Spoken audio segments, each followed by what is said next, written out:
सपनों की रानी कब आएगी तू, आई रुत मस्तानी कब आएगी तू, चलिया तू चलिया, चलिया तू चलिया। গান গাইতে গাইতে ট্রাক ড্রাইভার মনের আনন্দে ট্রাক চালাচ্ছিল। এই বুড়ো বয়সে কোন স্বপ্নের রানীর আসার অপেক্ষা করছো তুমি? হ্যাঁ, তা তো করতেই হচ্ছে। তোমার মতন একজন কালো মহিলার সাথে বিয়ে না হলে সেটা আর করতে হতো না। এই নিয়ে দুজনে ঝগড়া শুরু করে দিল, আর ঘন্টা খানেক টানা ঝগড়া করে গেল। তারপরে দেখলো একটা কম বয়সী মেয়ে রাস্তায় দাঁড়িয়ে রয়েছে। মেয়েটাকে দেখা মাত্র এই ট্রাক ড্রাইভারের কথা বন্ধ হয়ে গেল, আর সঙ্গে সঙ্গে ও এমার্জেন্সি ব্রেক মেরে ট্রাকটাকে থামানোর চেষ্টা করলো। ড্রাইভারকে এরকম ভাবে দেখে তার স্ত্রীরও কথা বন্ধ হয়ে গেল। সেও সেই দিকে তাকালো যেদিকে ড্রাইভার তাকিয়েছিল। খোলা চুল, নীল শাড়ি, আর রাতের অন্ধকারে ফুটে ওঠা গায়ের ফর্সা রং, সবটাই যেন ভীষণ স্পষ্ট। শুধুমাত্র খোলা চুলের জন্য তার মুখটা তারা কোনোভাবেই স্পষ্টভাবে দেখতে পাচ্ছিল না। অসভ্য লোকের মতো তাকিয়ে আছো কেন? চলো গাড়ি চালাও।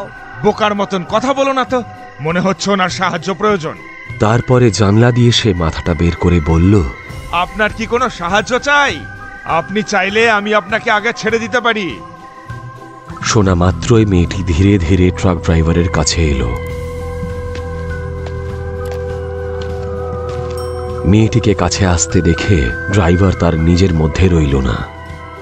আপনি কি আমাকে সামনের ওই গ্রামে একটু ছেড়ে দিতে পারবেন?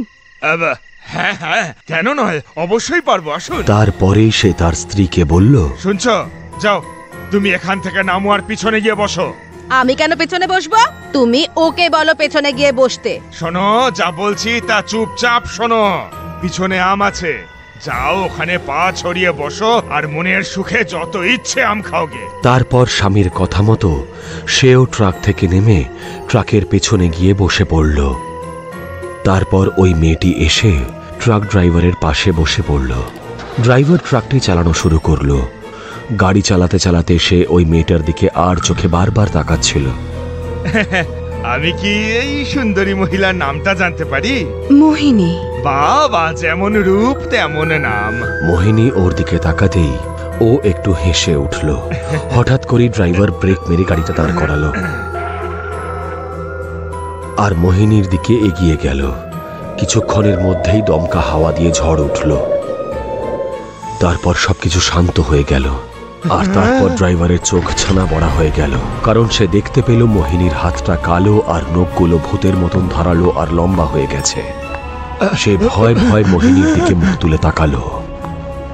দেখলো তার চোখগুলো টকটকে লাল হয়ে আছে, আর অদ্ভুত ভয়ঙ্কর মুখশ্রী নিয়ে সে তার দিকে তাকিয়ে হাসছে।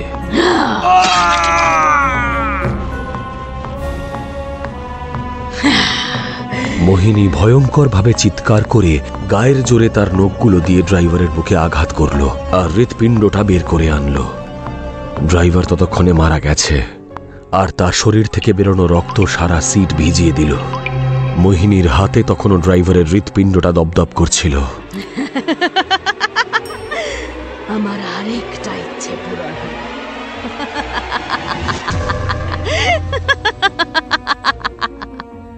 ট্রাক এতক্ষণ দাঁড়িয়ে আছে দেখে ড্রাইভারের স্ত্রীর বেশ সন্দেহ হলো, আর সে নিচে নামলো।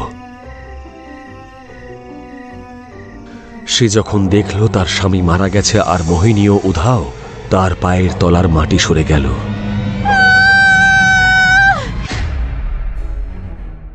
কিছু বছর আগের কথা।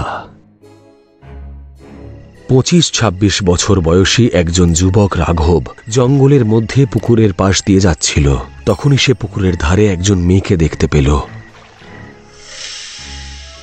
মেয়েটি নীল শাড়ি পরেছিল, আর তার লম্বা চুলগুলো হাওয়ায় উড়ছিল। হে ভগবান, তুমি আমাকে ক্ষমা করে দাও। আমি মোহিনীর এই দুঃখের সংসার থেকে মুক্তি পেতে চাই। আমি এই কলিযুগে বাঁচতে চাই না, যেখানে শুধুমাত্র সুন্দর আর সম্পদের পেছনে সবাই ছুটছে। আমি নিজেকে শেষ করে দিতে চাই। এই বলেই মোহিনী পুকুরের দিকে এগোলো। সে জলে নামতে যাবে, এমন সময় রাঘব মোহিনীর হাতটা ধরে ওকে বাধা দিল। নিজের হাতটা ছাড়িয়ে মোহিনী বলল, মরতে দিন আমাকে। আপনি কে, আর আমাকে বাধা দিলেন কেন আপনি? দেখুন, আত্মহত্যা করা মহাপাপ। আপনি এরকম করবেন না। এই পৃথিবীতে যখন আমার কেউ নেই তখন আমি বেঁচে থেকে কি করব? আমার অকর্মণ্য স্বামী দিন রাত মদ খেয়ে অসুস্থ হয়ে গেছিল, আর 2 দিন আগেই মারা গেছে। আমার এখন মরে যাওয়া ছাড়া আর কোনো উপায় নেই।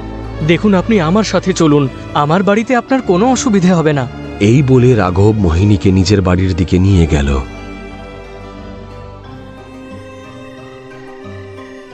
আকাশের পরিস্থিতি তখন ভীষণ খারাপ।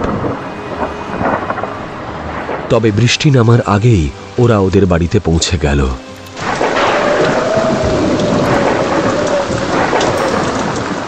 রাঘব মোহিনীকে খাবার খাওয়ানোর পর ওকে শুয়ে পড়তে বলল। মোহিনী জানলার সামনে একটা চাদর আর বালিশ নিয়ে শুয়ে পড়ল। রাঘবও কিছুটা দূরে শুয়ে পড়ল। জানলা দিয়ে বাইরে থেকে মারাত্মক বৃষ্টির আওয়াজ, পাতা ঝরার শব্দ, দমকা হাওয়া, এই সব কিছু তার মনে ভয় সৃষ্টি করছিল। রাঘব আস্তে আস্তে তার কাছে গেল। তখনই বিদ্যুৎ চমকে উঠল। এমনই পরিস্থিতি হয়ে উঠেছিল যে কেউ কিচ্ছু বুঝতে পারছিল না। বেশ কিছুক্ষণ এরকম চলার পরে আস্তে আস্তে পরিবেশটা শান্ত হয়ে গেল।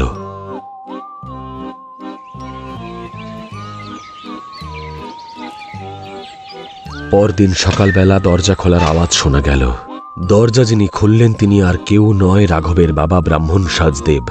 উনি দেখলেন তার ছেলে রাঘব মৃত অবস্থায় মাটিতে পড়ে আছে, আর মোহিনী তার পাশে বসে আছে।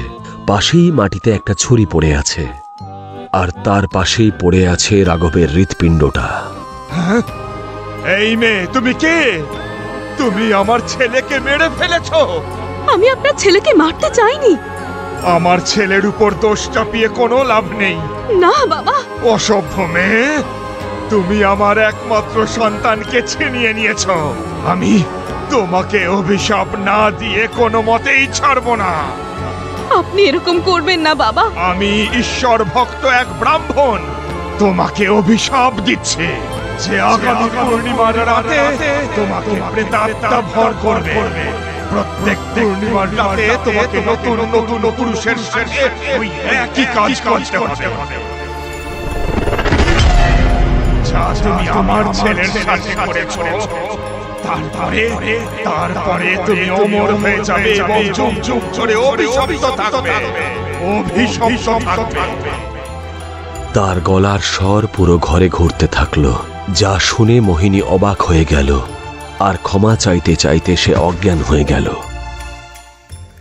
তবে থেকে আজ পর্যন্ত মোহিনী প্রত্যেক পূর্ণিমার রাতে এক নতুন পুরুষের শিকার করে, আর তারপর তার শরীর থেকে হৃৎপিণ্ড বের করে তাকে শেষ করে ফেলে।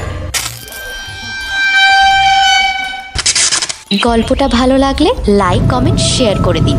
আর নতুন গল্পের নোটিফিকেশন পেতে সাবস্ক্রাইবের পাশে বেল আইকনটা প্রেস করে দিন।